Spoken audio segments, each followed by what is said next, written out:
بسم الله الرحمن الرحيم في المرسلين نبينا ومولانا محمد وعلى آله وصحبه أجمعين وأشهد أن لا إله إلا الله وحده لا شريك له وأشهد أن محمدا عبده ورسوله صلى الله عليه وعلى آله وصحبه وسلم تسليما كثيرا ثم أما بعد. Alhamdulillah, kembali kita lanjutkan pelajaran rutin kita dengan membahas buku tafsir salat. Dan insya Allah kita akan membaca beberapa poin terutama terkait bagaimana mengendalikan pikiran ketika salat. Kita akan membaca bahwa salat itu sudah sibuk. Bagi Anda yang memiliki bukunya, silahkan dibuka halaman 5. Salat itu sudah sibuk. Karena dalam salat kita melakukan berbagai macam kegiatan ketika salat, pikiran kita juga sedang sibuk. Sibuk memikirkan apa yang kita lakukan ketika salat. Nabi SAW menyebut salat dengan kesibukan. Disebutkan dalam sebuah riwayat dari Ibnu Mas'ud radhiyallahu anhu, beliau bercerita bahwa beliau pernah memberi salam kepada Nabi SAW ketika Nabi SAW sedang salat. Namun Nabi SAW tidak menjawab salamnya Ibnu Mas'ud. Seusai salat, Nabi SAW bersabda, "Inna fis salati la syughla." Di dalam salat itu ada kesibukan. Inna fis salati la syughla. Sesungguhnya dalam salat itu ada kesibukan. Ya. Beliau menyebut salat dengan kegiatan yang berisi kesibukan. Karena orang yang salat secara lahir batin sedang melakukan banyak aktivitas. Fisiknya fokus dengan gerakan tertentu. Sesungguhnya dalam salat itu ada kesibukan. Ya.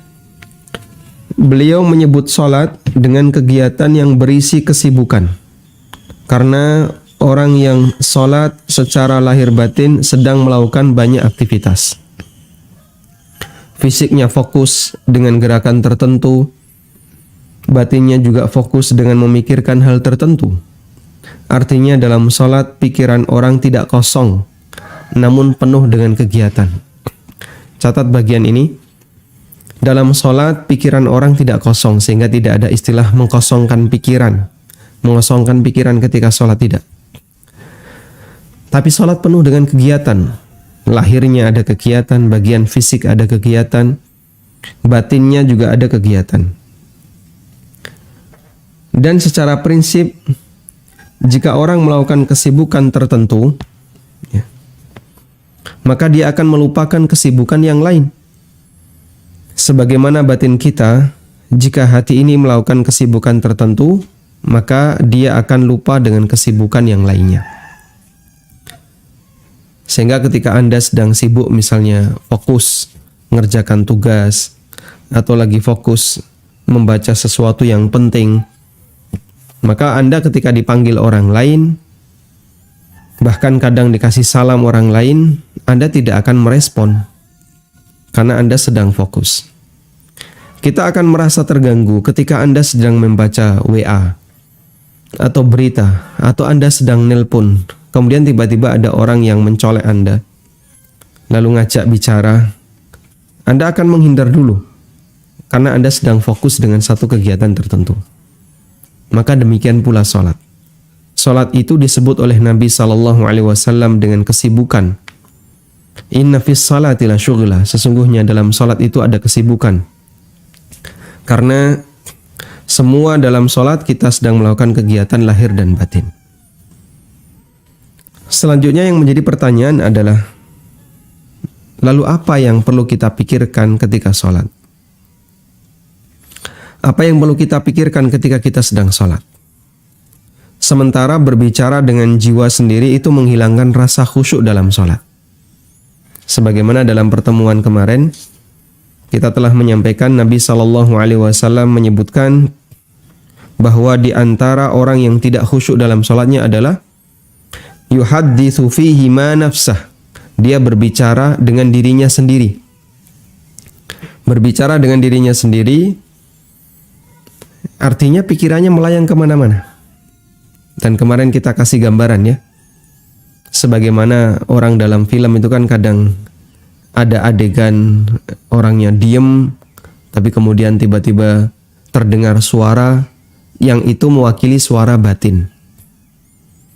Itulah contoh yuhadditsu fihi ma nafsah. Dan orang yang sedang sholat kadang dia berbicara dengan dirinya sendiri, melayang kemana-mana pikirannya. Lalu apa yang harus kita pikirkan agar sholat kita disebut sebagai sholat yang khusyuk?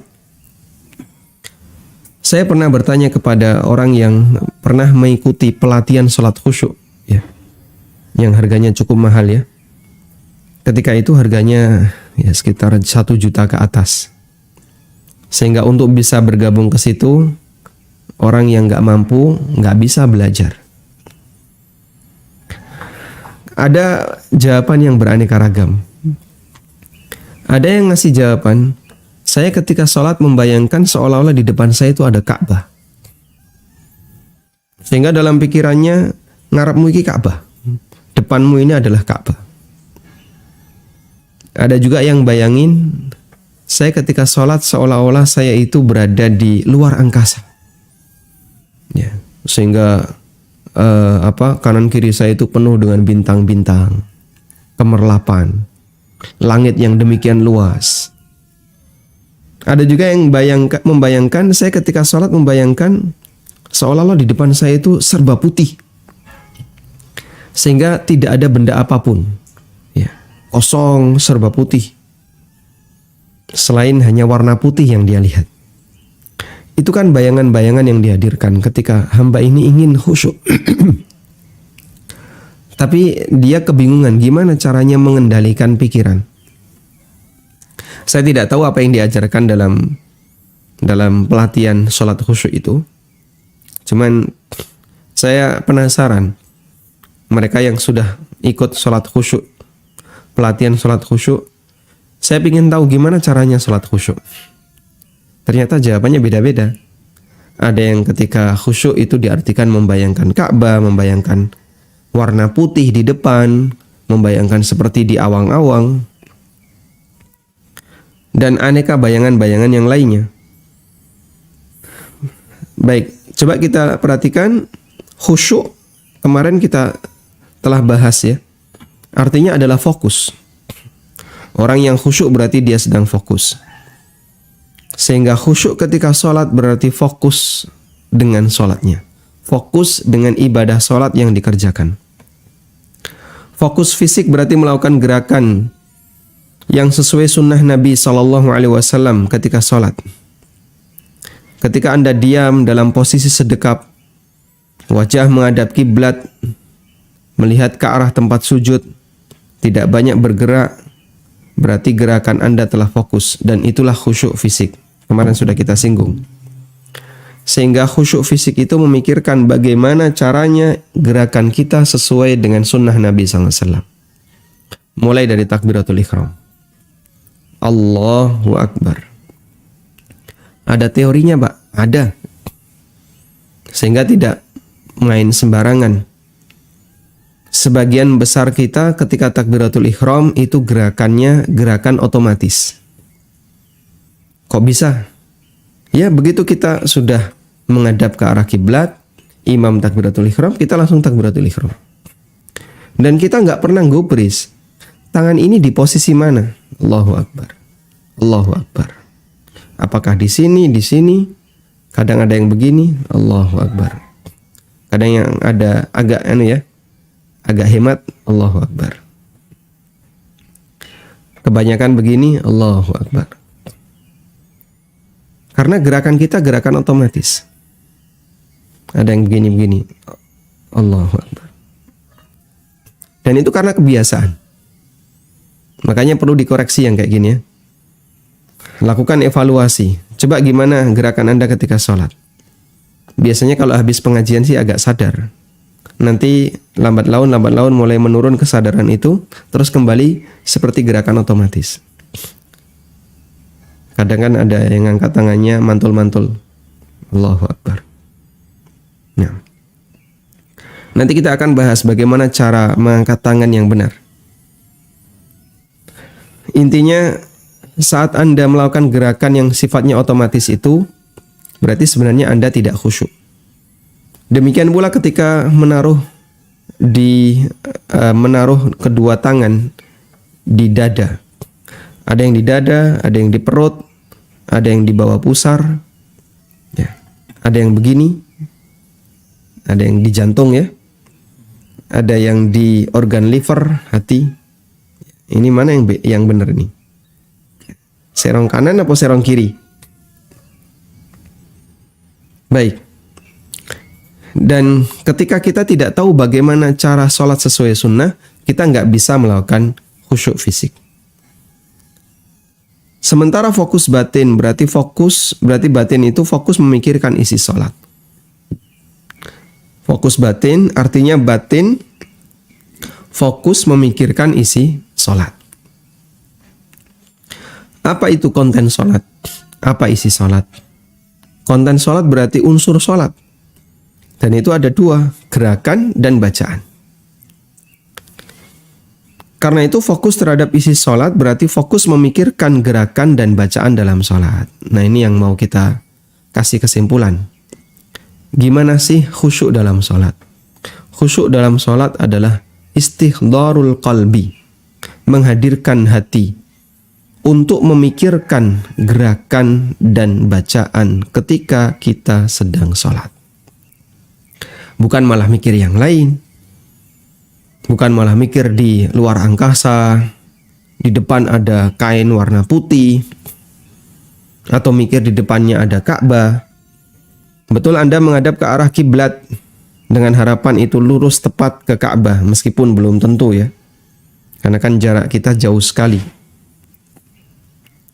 Apalagi mikir, kadang ada orang mikir, apa misalnya, seolah-olah sholat di surga.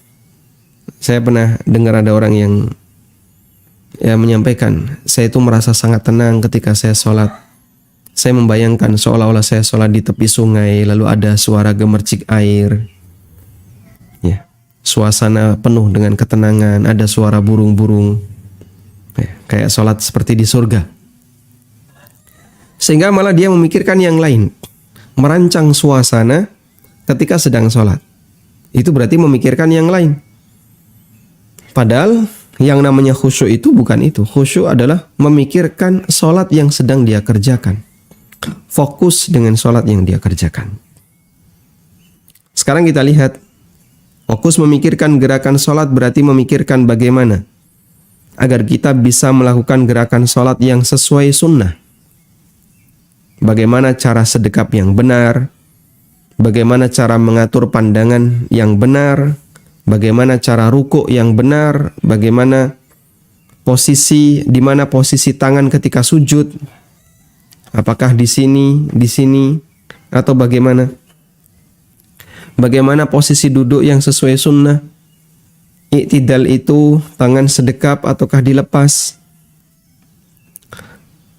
Karena itu seorang hamba dituntut untuk mempelajari tata cara sholat Nabi SAW. Lalu sesuaikan gerakan dia dengan sholat dan gerakan atau dengan sholat dalam sesuaikan gerakan dia dalam sholat dengan gerakan yang dilakukan oleh Nabi SAW. Sehingga dia mengamalkan perintah Rasulullah SAW, wasallu kama ra'aitumuni usalli.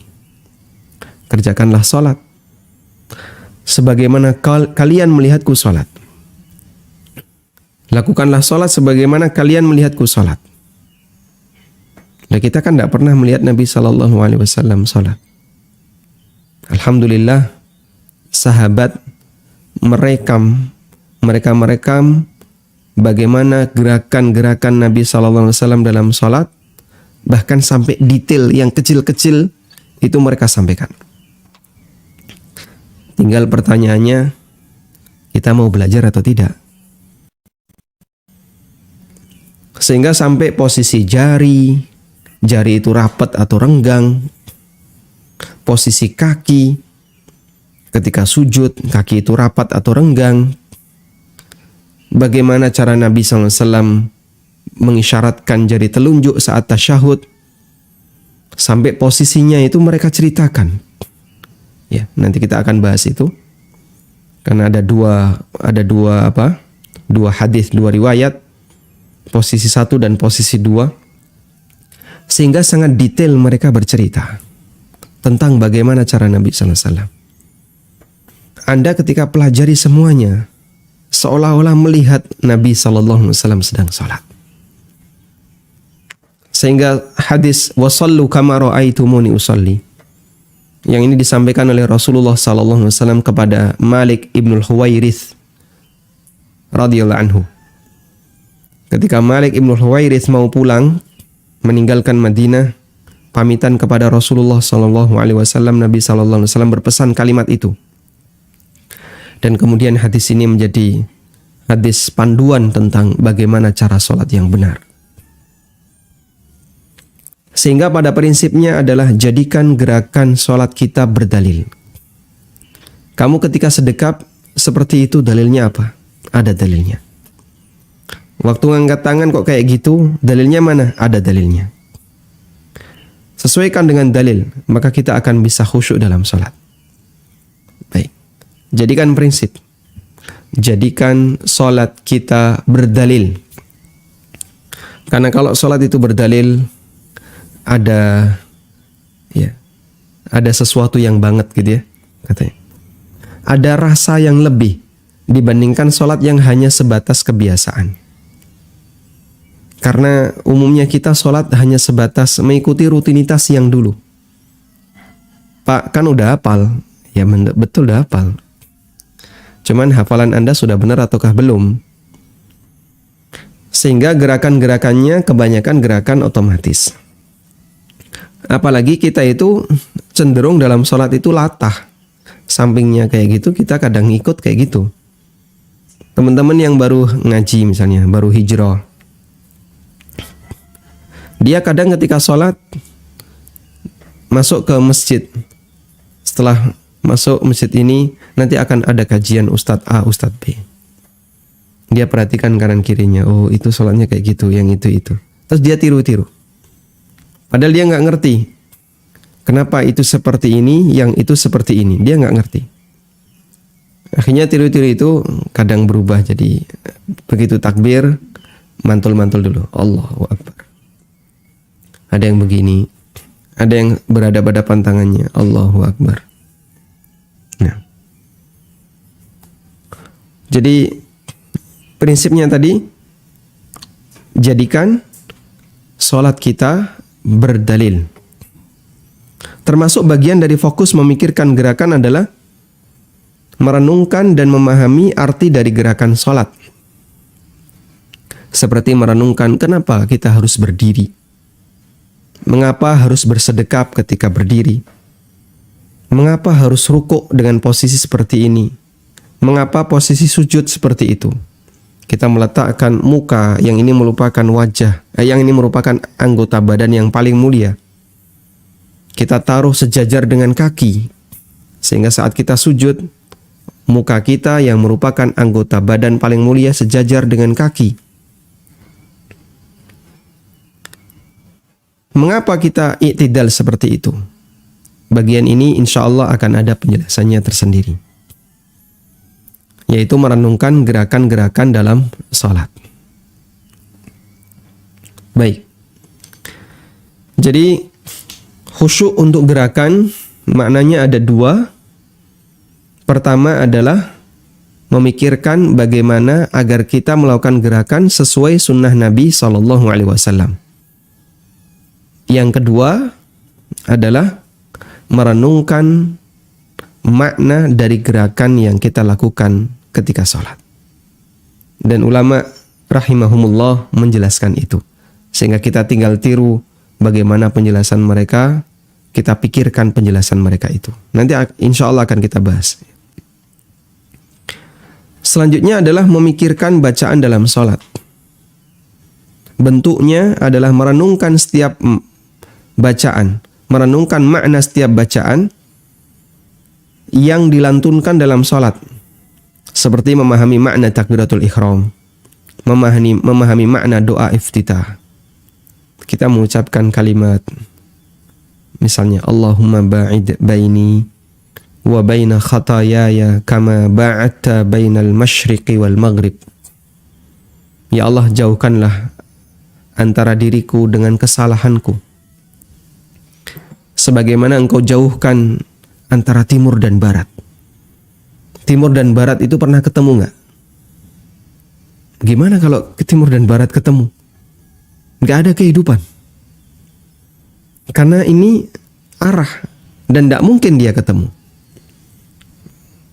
Itu salah satu di antara contoh. Ya. Kita bertakbir Allahu Akbar. Lalu kita ingat utang. Ya. Allah lebih besar dibandingkan seluruh kegiatan duniamu. Karena Nabi SAW pernah memberikan tafsir dari takbir Allahu Akbar adalah Allahu Akbar kabira min kulli syai. Allah Maha besar dibandingkan segala sesuatu.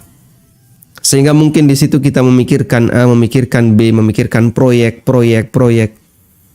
Begitu kita takbir, maka sudah selayaknya kita lupakan itu semuanya. Allah lebih besar dibandingkan itu semua. Dan itulah salah satu di antara bentuk memikirkan makna bacaan ketika salat. Merenungi bacaan Al-Fatihah, termasuk ketika imam membaca surat, lalu kita renungkan kalimat demi kalimat yang dibaca oleh imam. Masya Allah Pak, itu kami nggak paham bahasa Arab. Ya memang fokus di bagian kedua ini lebih rumit untuk dilakukan. Karena orang yang sholat harus memahami bahasa Arab dan mampu memahami maknanya. Dan itulah yang menjadi latar belakang buku ini kami tulis. Sehingga saya ketika menyampaikan ini dalam beberapa kajian, ya keluhan mereka, gimana saya bisa paham doa iftitah, doa ketika sujud, ruku, i'tidal, kita nggak paham bahasa Arab. Sementara nggak ada pembahasan itu. Dan itu yang menjadikan latar belakang saya untuk menulis buku ini. Berarti perlu ada satu penjelasan khusus, isinya tentang doa-doa dalam sholat dan tafsirnya. Renungan yang bisa kita pahami dari kalimat-kalimat itu. Sehingga ketika kita sholat, kita bisa memahami makna dari setiap bacaan yang kita ucapkan. Cuman mohon maaf, untuk bacaan imam nggak ada di buku ini ya. Karena kalau bacaan imam saya masukkan buku ini nanti jadinya buku tafsir. Sehingga imam misalnya membaca surat Al-Falaq, Pak di sini nggak ada tuh penjelasan surat Al-Falaq. Ya kalau saya turuti imam baca apa nanti buku ini jadinya buku tafsir. Sehingga untuk bacaan Qur'annya kita kembalikan ke buku-buku tafsir. Anda bisa baca kitab-kitab tafsir. Alhamdulillah Al-Ustadz Dr. Piranda sudah banyak menulis tafsir. Sudah sampai juz berapa? Ya, juz 29 sudah selesai, sudah terbit ya. 28 sudah. Ada juz amma, ada juz 29, ada juz mungkin sudah juz 28 sudah terbit. Sehingga itu mungkin bisa jadi alat bantu bagi kita ketika kita memilih beberapa surat pendek, baik di juz amma atau di juz 29, Anda sudah pernah baca tafsirnya. Ngefek itu Pak, ngefek. Ternyata sholat kita ada sesuatu ketika kita membaca surat-surat yang sudah pernah kita ketahui tafsirnya. Termasuk ketika kita mendengar imam membaca. Imam membaca misalnya surat Al-Ikhlas. Saya pernah mendengar tafsir surat Al-Ikhlas. Oh, makna qul wallahu ahad seperti ini. Makna Allahus Samad seperti ini. Sehingga timbul ada respon batin dengan apa yang kita dengar. Dan itulah khusyuk terkait bacaan dalam sholat. Baik, fokus atau kembali kepada memikirkan bacaan sholat. Bagian inilah yang akan kita jabarkan lebih banyak sehingga sangat membantu seorang hamba untuk menyibukkan dirinya agar dia memikirkan setiap bacaan dalam sholatnya. Sehingga pikirannya nggak kosong, tapi pikirannya memikirkan sesuatu. Nah, ketika seseorang atau seorang hamba fokus memikirkan dua hal ini, berarti sang hamba telah fokus memikirkan isi sholatnya. Dan itulah jatah khusyuknya dalam sholat. Kalau ini bisa 100%, Masya Allah, luar biasa. Anugerah besar. Tapi biasanya yang kayak gini nggak bisa tahan lama, Pak. Di depan fokus, nanti pikiran lepas, entah mikir kemana. Kadang kita teringat sesuatu yang tidak kita ingat sebelumnya. Melayang, balik lagi, melayang, balik lagi. Dan itulah perjuangan yang harus kita lakukan agar sholat kita bisa menjadi kafarah dari dosa-dosa yang pernah kita kerjakan. Baik. Selanjutnya kita akan membahas tentang 5 catatan tentang khusyuk dalam sholat.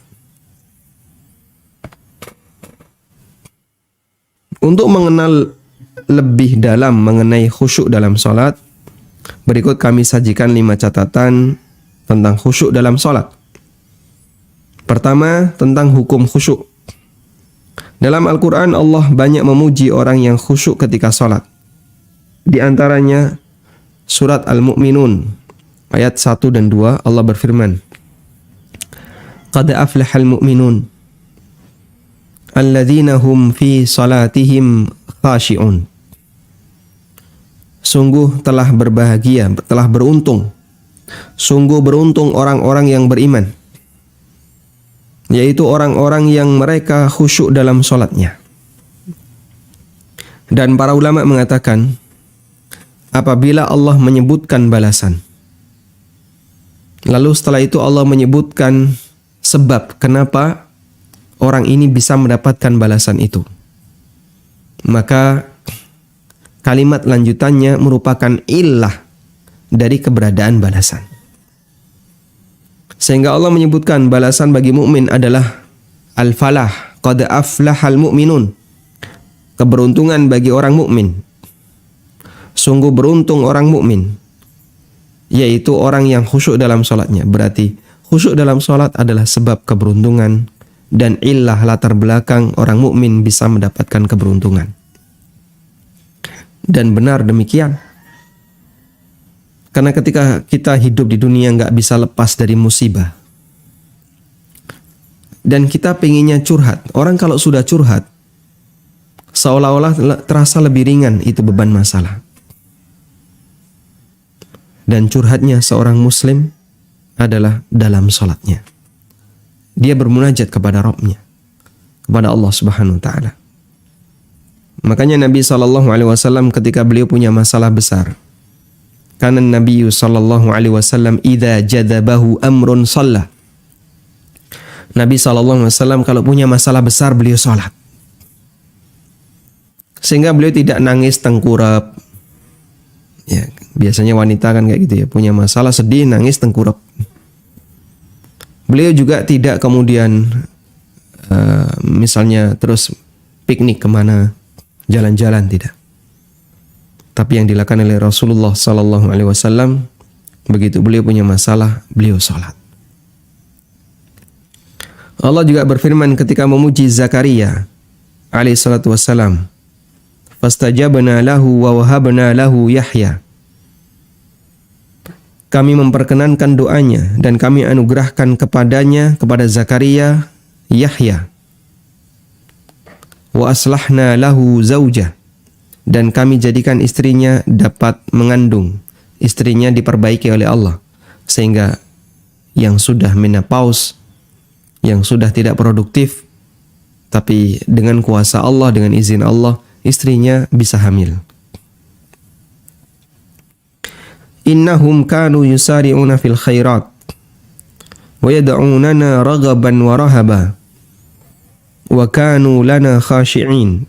Sesungguhnya mereka para nabi itu adalah orang-orang yang selalu bersegera dalam mengerjakan perbuatan kebaikan, dan mereka berdoa kepada kami dengan raghaban wa rahaba, diiringi rasa harap dan cemas. Wa kanu lana khashi'in, dan mereka adalah orang-orang yang khusyuk kepada kami. Sehingga para nabi dipuji oleh Allah dengan khusyuknya salat yang mereka kerjakan. Ada banyak pujian bagi orang yang khusyuk ketika salat. Berarti menunjukkan sebaliknya, celaan bagi mereka yang tidak khusyuk dalam salat. Sehingga orang yang salat dituntut untuk fokus pikirannya dengan salatnya agar bisa khusyuk dalam salat, agar dia tidak termasuk orang yang tercela. Tayyib. Dan ini adalah kesimpulan mafhum mukhalafah. Jika khusyuk dalam salat dipuji oleh Allah, berarti tidak khusyuk adalah tindakan yang tercela. Selanjutnya ulama berbeda pendapat mengenai hukum khusyuk dalam salat.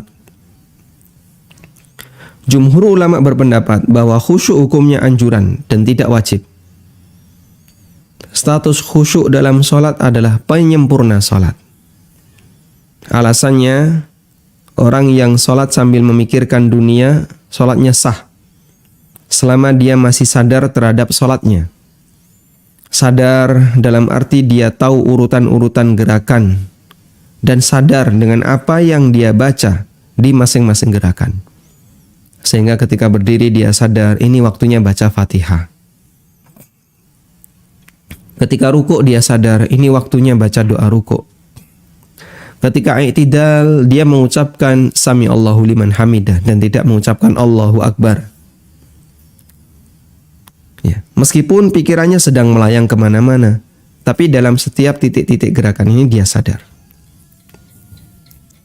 Dalam ensiklopedia fikih dinyatakan, ikhtalafal fuqaha'u fi hukmil khusyu'i fis shalah. Ulama berbeda pendapat mengenai hukum khusyuk ketika salat. Dhahaba jumhurul fuqaha'i ila annahu sunnatun min sunanis salati. Jumhur ulama berpendapat bahwa khusyuk termasuk salah satu sunnah salat. Bidalili sihhati salati man yufakkiru bi amrin dunyawiyyin idh lam yakulu bi butlaniha. Dengan dalil, orang yang berpikir masalah dunia ketika salat, status salatnya tetap sah. Karena mereka tidak menganggap batalnya salat seseorang selama dia masih sadar idza kana dhabitan af'alaha, selama dia masih sadar dengan gerakan salatnya. Saya sedang takbiratul ihram. Saya sedang apa lagi? Saya sedang ruku. Saya sedang sujud dan seterusnya. Dilanjutkan keterangan, wa dhaba ba'du fuqaha'i kullin minal Hanafiyah wal Malikiyah wal Syafi'iyah wal Hanabilah ila anna al-khusyu'a lazimun min lawazimis salah. Sementara sebagian ulama di kalangan Hanafiyah, Malikiyah dan Syafi'iyah serta Hambali, mereka mengatakan khusyuk itu salah satu kewajiban salat. Hanya saja mereka beda pendapat. Ini cukup panjang bahasa Arabnya, saya langsung kutipkan terjemahannya ya. Hanya saja mereka berbeda pendapat mengenai status kewajibannya. Ada yang mengatakan khusyuk termasuk kewajiban dalam sholat, namun sholat tidak batal ketika tidak khusyuk, karena ma'fu, dimaafkan. Ada yang mengatakan khusyuk termasuk kewajiban dalam sholat, dan sholat batal jika tidak khusyuk. Ada yang mengatakan khusyuk itu syarat sah sholat, namun syarat untuk sebagian dan bukan keseluruhan. Sehingga menurut pendapat ini harus ada khusyuk di sebagian kegiatan sholat, meskipun tidak khusyuk di tempat yang lain. Sebagian ulama yang mengambil pendapat ini, mereka menentukan bagian sholat mana yang harus khusyuk. Mereka mengatakan selayaknya khusyuk dilakukan ketika takbiratul ihram. Baik. Nah, dan pendapat yang benar, kita coba lihat tarjihnya. Pendapat yang benar bahwa orang yang tidak khusyuk Salatnya tetap sah, hanya saja tidak ada pahalanya. Terdapat beberapa dalil yang menunjukkan bahwa dalam salat terkadang orang memikirkan sesuatu di luar salat dan statusnya salatnya sah.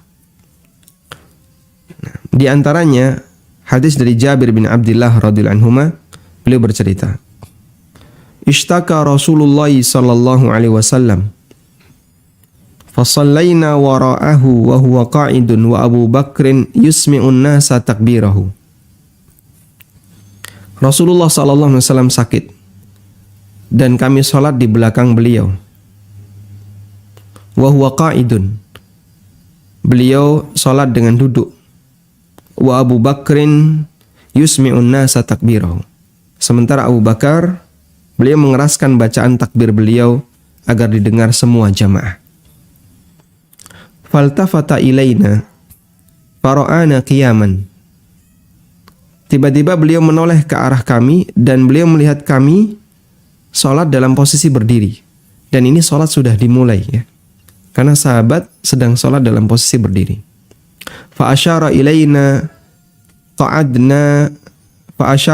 faqa'adna. Kemudian beliau berisyarat ke arah kami agar kami duduk. Lalu kami pun duduk. Fasallaina bi salatihi qu'udan. Lalu kami salat sambil duduk ya.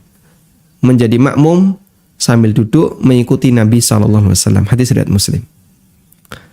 Jadi Nabi sallallahu alaihi wasallam ketika sedang salat dalam posisi duduk, beliau teringat sahabatnya ini salat sambil posisi berdiri. Mungkin bukan menoleh ke belakang, tapi beliau melihat ke arah nyamping, kok mereka duduk, mereka berdiri. Akhirnya Nabi sallallahu alaihi wasallam berisyarat dengan tangannya. Ya. Gimana? Diminta untuk duduk. Ya. Agar mereka duduk. Akhirnya para sahabat semuanya duduk. Tayyib. Nabi SAW berisyarat ketika salat menunjukkan bahwa ada bagian dari salat beliau yang tidak khusyuk. Selanjutnya, hadis yang kedua. Dari Sahal bin Handalah radhiyallahu anhu. Beliau bercerita ketika peristiwa sebelum perang Hunain. Beliau bercerita salah satu cuplikan sejarah sebelum kejadian perang Hunain, bahwa Nabi SAW mengutus seseorang untuk berjaga malam di sebuah lembah, memperhatikan keadaan sasaran. Menjelang subuh Nabi SAW selalu bertanya, adakah perkembangan informasi dari penjaga malam? Sampai akhirnya dikumandangkan iqamah salat subuh. Sahal bin Handalah radhiyallahu anhu menegaskan, faja'ala Rasulullah sallallahu alaihi wasallam yusalli wa huwa yaltafitu ila syi'bi hatta idza qada salatahu wa sallama. Nabi sallallahu alaihi wasallam mengerjakan salat wa huwa yaltafitu ila syi'b, sementara beliau sambil menoleh ke arah lembah itu. Syi'b lembah ya. Jadi beliau salat kiblat, lembah itu mungkin agak serong dikit. Dan sebenarnya beliau sedang menunggu informasi apa dari penjaga malam yang ada di lembah itu. Barangkali mereka datang. Ya, mungkin mereka mau datang. Sehingga Nabi SAW salat subuh sambil mengarahkan pandangannya ke arah Syi'b tadi. Ke arah lembah tersebut. Sampai beliau selesai salat dan salam. Ini menunjukkan bahwa terkadang beliau tidak khusyuk dalam sebagian salatnya. Artinya sempat memikirkan A, memikirkan B.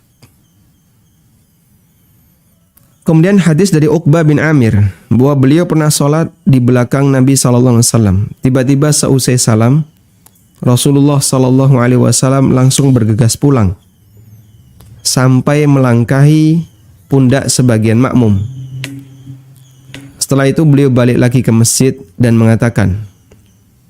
beliau mengatakan, "Dzakartu syai'an min tibrin indana, fakarihtu ayyahbisani fa'amartu bi qismatihi." Tadi saya teringat tadi saya teringat ada seonggok emas di rumah. Saya tidak ingin emas itu jadi pikiranku. Fakarihtu ayah bisani. Maka saya tidak ingin emas itu jadi pikiranku. Maka aku pun pulang dan aku perintahkan untuk segera dibagikan. Masya Allah. Sehingga waktu itu Nabi SAW ngapain?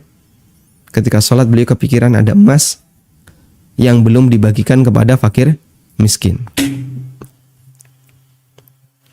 Beliau kepikiran emas itu sejak beliau masih sholat. Sehingga sholat tidak batal disebabkan amal hati. Disebabkan tadi ya, adanya misalnya pikiran sedang melayang ke kanan atau melayang ke kiri dan seterusnya. Dan masih banyak dalil yang lainnya, seperti Nabi SAW pernah sholat dan beliau berniat untuk memanjangkannya, namun beliau mendengar ada bayi nangis. Kemudian beliau mempercepat sholatnya dan beliau menyampaikan alasannya, karena saya tidak ingin ibunya sedih, nanti ibunya kepikiran. Demikian pula beliau pernah sholat di rumah, kemudian Aisyah datang. Lalu beliau bukakan pintunya.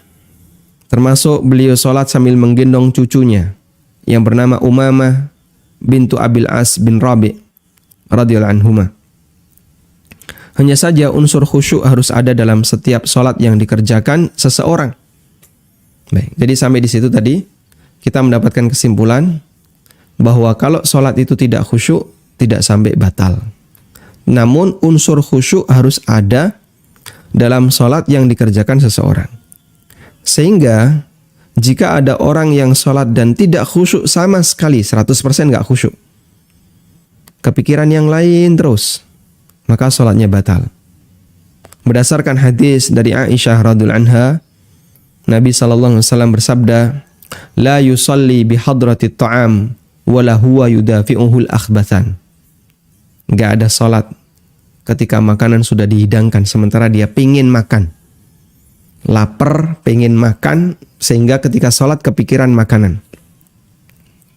Wala huwa yudafi'ul akhbathan, termasuk juga sholat sambil menahan dua buang hadas.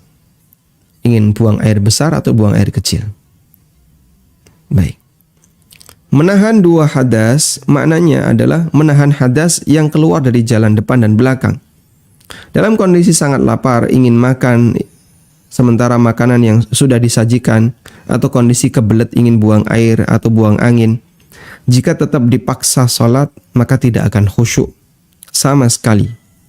Ini yang membuat sholatnya dikerjakan tanpa ada unsur khusyuk dan itu menyebabkan sholatnya batal. Sehingga la sholata di sini atau la yusalla di sini dimaknai sholatnya dinilai tidak sah. Wallahu alam. Kita tambahkan hukum menahan kentut ketika sholat. Acuan kita adalah hadis Aisyah radhiyallahu anha. Nabi sallallahu alaihi wasallam bersabda, la yusalla bihadratit ta'am. Tidak boleh salat ketika makanan sudah dihidangkan. Terkait menahan kentut, As-Sun'ani membedakan antara kentut yang kuat, ya, kebelet, dengan kentut yang ringan. Masya Allah ya. Jadi dalam fikih ada pembahasan kentut dibagi dua, gitu ya. Kentut kuat dan kentut ringan.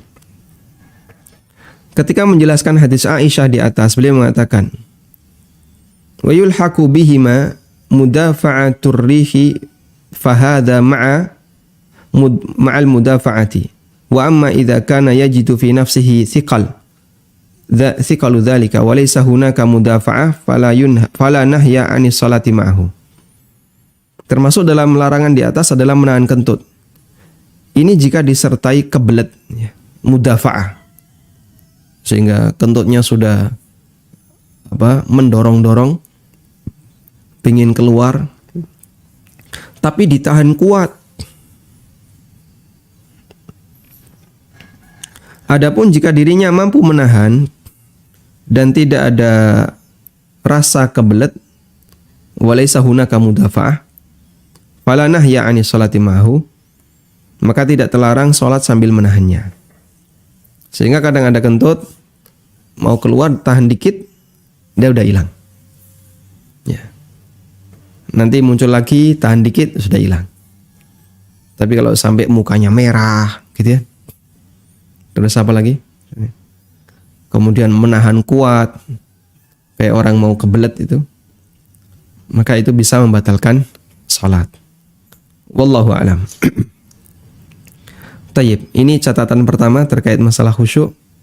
Dan insya Allah kita akan bahas khusyuk mukmin dengan khusyuk munafik. Atau saya tambahkan sedikit istilah ini ya.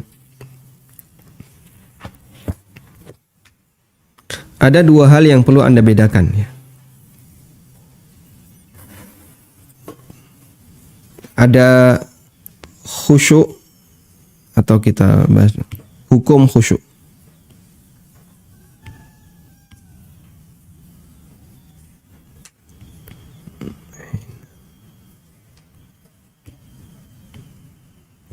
Hukum khusyuk tadi ya.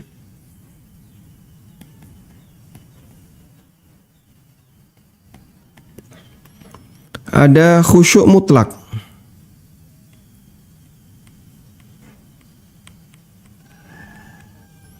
Ada mutlakul khusyuk.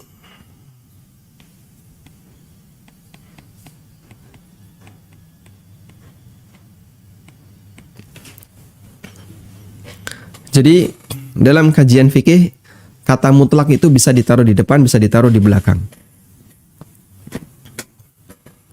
Saya kasih perbandingannya ya. Ada istilah al-ma'ul mutlak. Air mutlak. Air mutlak itu ya air. Air bening itu ya. Ada istilah mutlakul ma'. Mutlakul ma'. Kalau mutlakul ma', zat cair. Sehingga al-ma'ul mutlak pasti mutlakul ma'. Mutlakul ma' belum tentu al-ma'ul mutlak. Begitu ya. Maka disebut mutlak itu jika statusnya 100%. Disebut mutlak jika statusnya 100%.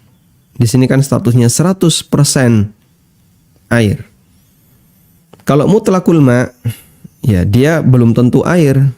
Ada airnya tapi campur dengan yang lain. Jadi air plus ada campuran yang lain. Di sini ada wedang misalnya ya.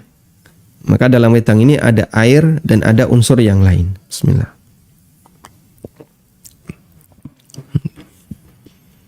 Maka wedang ini disebut dengan mutlakul ma'.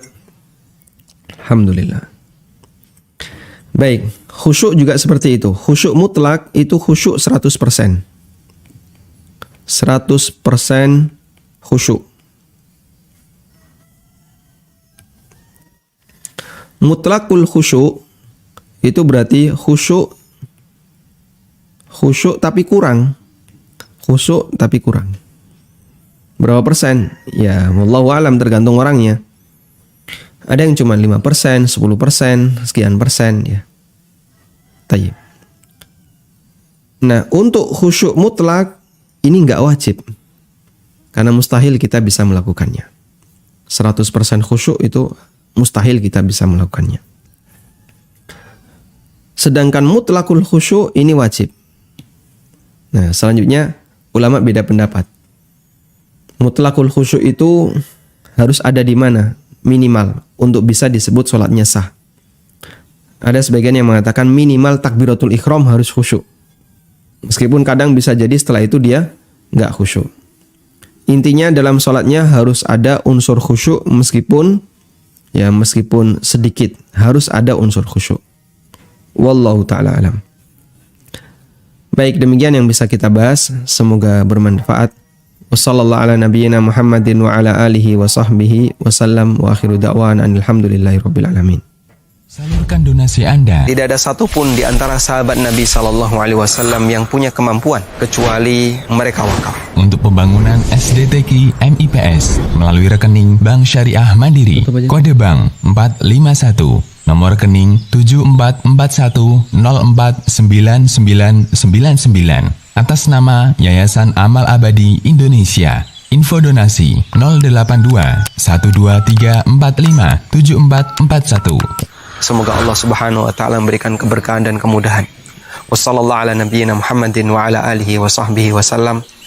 Wa akhiru da'wana alhamdulillahi rabbil alamin. Wassalamualaikum. Alhamdulillah. Selanjutnya kami persilahkan bagi Anda yang mau bergabung. Baik, silahkan. Assalamualaikum Ustaz. Waalaikumsalam warahmatullah. Silakan Bapak. Ya Ustaz, saya mau tanya Ustaz, di sini kan keterangannya bahwa orang tidak khusyuk itu sholatnya tetap sah, hanya tidak ada pahalanya. Nah, apakah tidak sebaiknya kalau kita sudah tahu kalau kita tidak khusyuk, kita batalkan saja gitu sholat dan kita ulang gitu? Apakah mana yang lebih benar gitu Ustaz? Itu yang pertama Ustaz. Yang kedua, saya pernah dengar gini Ustaz, katanya ada beberapa hal yang dimana kita dibenarkan untuk membatalkan sholat Ustaz. Misalkan apa ya, apa sih yang namanya, kayak misalkan gempa bumi gitu, jadi kita harus melarikan diri gitu. Nah itu ada keterangannya nggak Ustaz? Apa saja detailnya sehingga kita diperbolehkan untuk membatalkan sholat gitu Ustaz? Mungkin itu aja Ustaz. Jazakallahu khairan, barakallahu fikum. Wa jazakumullahu khairan. Tayyib. Pada asalnya begini. Ketika kita melakukan amal yang wajib, maka kita tidak boleh membatalkan amal itu tanpa sebab. Allah Subhanahu wa taala berfirman, "Wala tubtilu a'malakum." Janganlah kalian membatalkan amal kalian. Ini ada di surat Wala tubtilu, ada di surat Muhammad ayat 33. Ya ayyuhalladzina amanu ati'ullaha wa ati'ur rasul wa la tubtilu a'malakum. Wahai orang-orang yang beriman, taatilah Allah dan taati Rasul, dan jangan kalian batalkan amal kalian. Karena itu, ketika kita sudah mulai beramal, apalagi itu amal wajib, maka pada asalnya tidak boleh kita batalkan. Kecuali kalau amal itu tidak sah, misalnya ngentut, ya jelas Anda harus batalkan sehingga Anda harus wudu. Atau kebelet, maka Anda harus batalkan untuk buang air. Namun kalau tidak ada sebab apapun selain karena pikiran melayang kemana-mana, maka pada asalnya kita tidak boleh untuk membatalkannya. Orang ketika berpuasa qadha, dan itu puasa wajib, apalagi puasa Ramadan yang tepat pada waktunya di bulan Ramadan. Ketika dia sudah mulai berpuasa, maka dia tidak boleh membatalkannya, sehingga harus dia selesaikan. Haji dan umrah juga demikian. Ketika orang sudah memulai berangkat ihram, maka tidak boleh dia putus, harus dia selesaikan. Allah Ta'ala berfirman, wa atimmul hajja wal umrata lillah. Sempurnakanlah haji dan umrah untuk Allah Ta'ala. Sehingga pada asalnya kita tidak boleh membatalkan amal ketika amal itu sudah kita mulai untuk amal yang wajib. Tapi kalau amal yang sunnah, kembali kepada kerelaan masing-masing. Karena Nabi SAW mengatakan, al-mutatawwi'u amiru nafsi. Orang yang melakukan amal tatawwu, amal sunnah, amiru nafsi, maka dia menjadi pemimpin bagi dirinya sendiri. Artinya terserah dia. Mau dia lanjutkan, mau dia batalkan, silahkan. Nabi SAW membatalkan puasa sunnah. Ketika beliau pulang dan mendapatkan cerita, tadi ada yang ngasih hadiah hais, makanan hais. Kemudian beliau batalkan, padahal sebelumnya beliau puasa. Baik. Lalu bagaimana kalau misalnya terjadi gempa atau bencana alam yang lainnya? Itu posisi kita ketika kita sedang sholat dalam suasana seperti itu, posisi kita dalam bahaya. Sementara ketika kita dalam bahaya lalu kita diam saja, padahal sudah tahu itu berbahaya, mungkin bisa masuk dalam kategori bunuh diri. Sudah tahu ini mau amblek, ya, mau roboh ini gedung, goyang, dan prediksi kita ini pasti akan roboh. Kalau kita tetap diam saja, bisa terhitung bunuh diri. Artinya justru malah perbuatan dosa. Ya meskipun statusnya tidak sebesar bunuh diri dengan dengan gantung diri atau dengan pisau atau dengan menelan racun. Cuman terhitung sebagai perbuatan yang perbuatan yang dia membahayakan diri sendiri. Dan Allah Subhanahu wa taala berfirman, "Wala tulqu biaidikum ila tahluka." Janganlah kalian menjerumuskan diri kalian kepada kebinasaan. Kalau ini membinasakan diri sendiri, hindari. Para ulama juga menyebutkan orang yang berpuasa lalu dia sakit, dan menurut perhitungan dia, kalau ini tetap saya lanjutkan berpuasa, bisa jadi saya mati. Orang sakit berpuasa dan tetap dilanjutkan, mungkin bisa jadi akan mengancam nyawanya. Maka terlarang bagi dia untuk melanjutkan puasa, wajib untuk dibatalkan.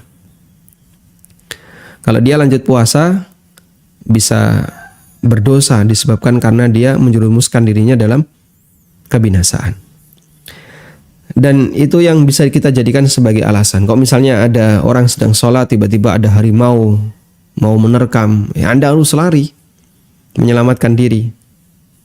Atau ada bahaya yang lain yang mengancam, Anda harus menghindar, menyelamatkan diri. Tidak boleh tetap diam. Wallahu a'lam. Silahkan. Bismillah. Assalamualaikum Ustaz. Waalaikumsalam warahmatullahi. Kami ingin bertanya, jika misal saya ingin bekerja sama mengenai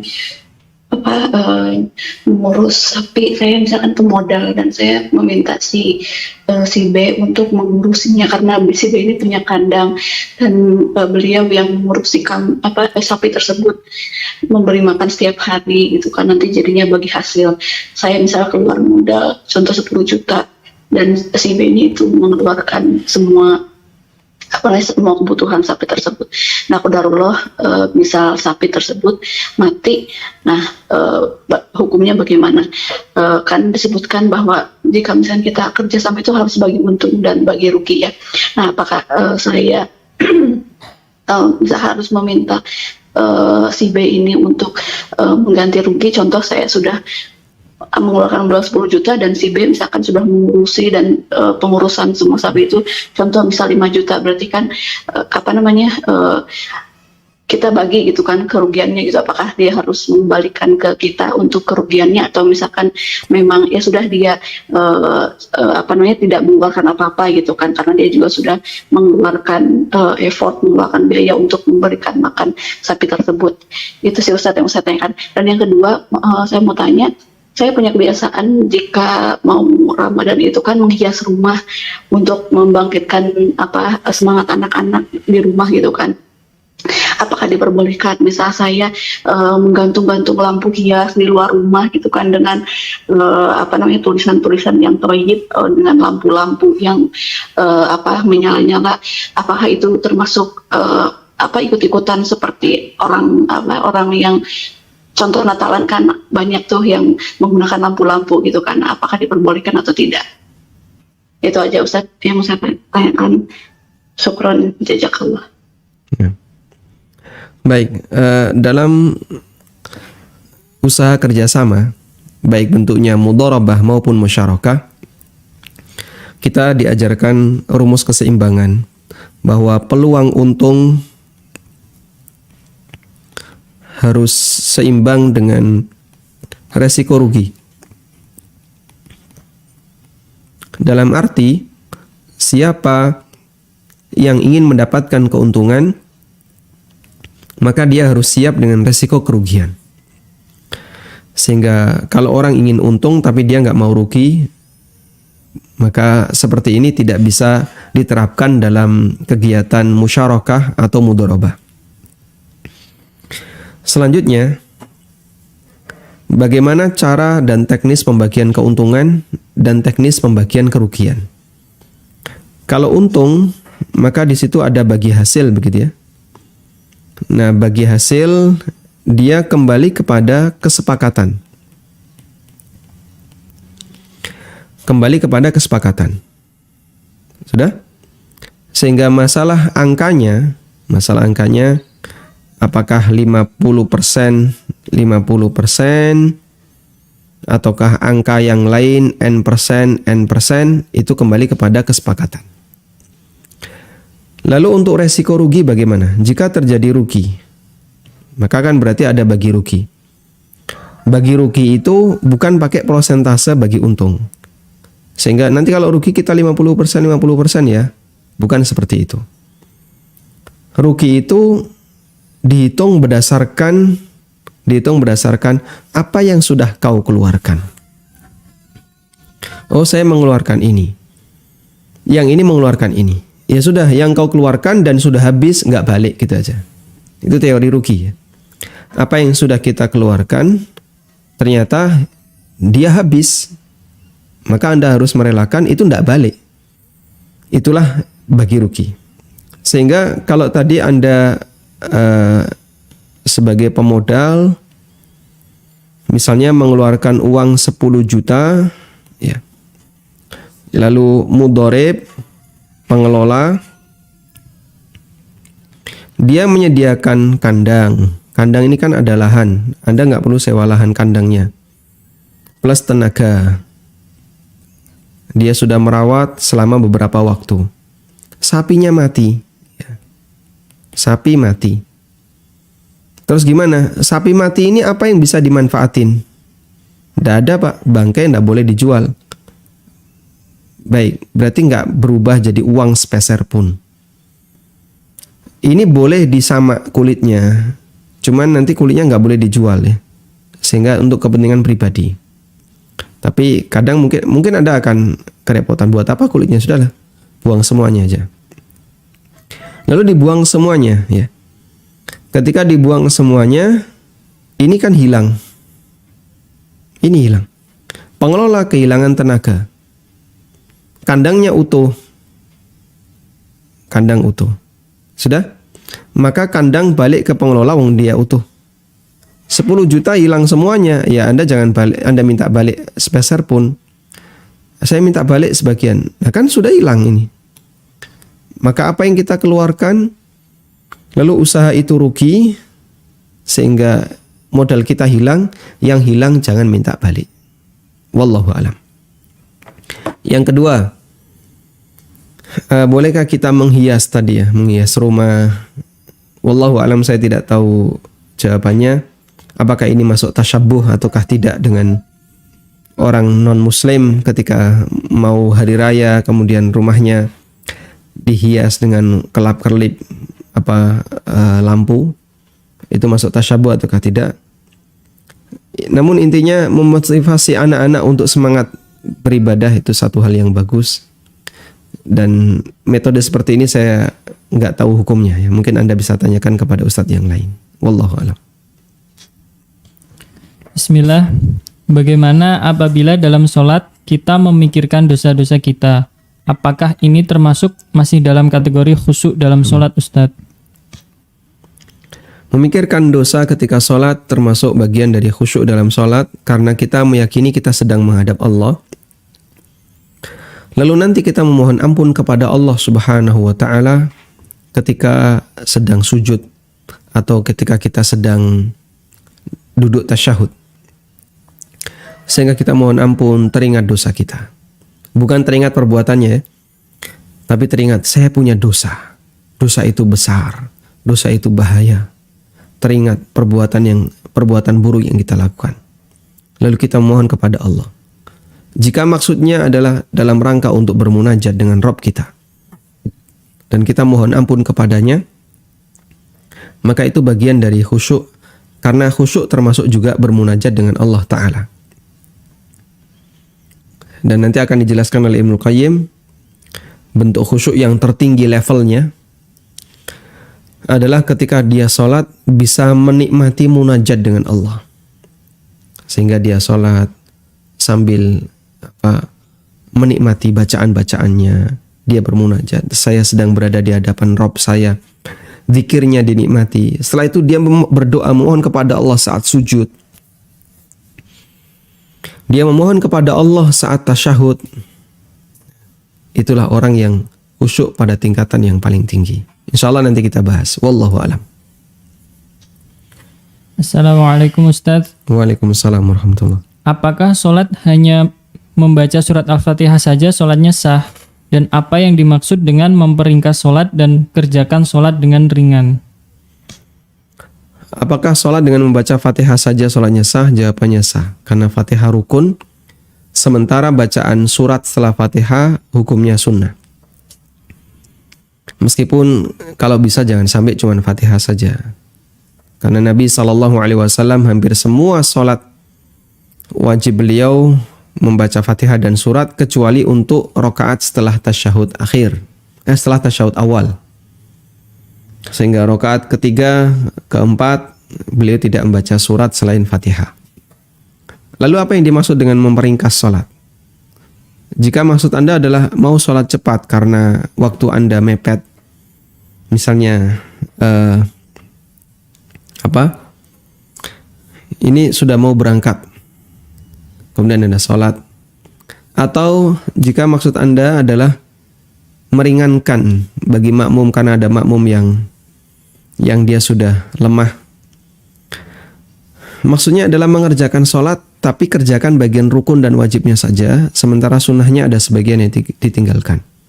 Selama kadar rukun dan wajib tetap terlaksana, insya Allah sholatnya sah. Wallahu a'lam. Baik. Assalamualaikum warahmatullahi wabarakatuh. Waalaikumsalam warahmatullahi wabarakatuh. Titipan pertanyaan dari istri. Kalau keluar angin dari vagina, apakah membatalkan sholat? Ada khilaf di antara ulama tentang itu, dan yang rajih batal. Sebagaimana keluar angin dari dubur. Coba insya Allah semoga besok bisa kita sajikan perbedaan pendapat ulama dalam masalah ini. Baik, demikian yang bisa kita bahas, semoga bermanfaat. Wassallallahu ala nabiyyina Muhammadin wa ala alihi wa sahbihi wa sallam. Wa akhiru da'wan anil hamdulillahi rabbil alamin. Subhanakallahumma wa bihamdika asyhadu an la ilaha illa anta astaghfiruka wa atubu ilaik. Wassalamualaikum warahmatullahi wabarakatuh.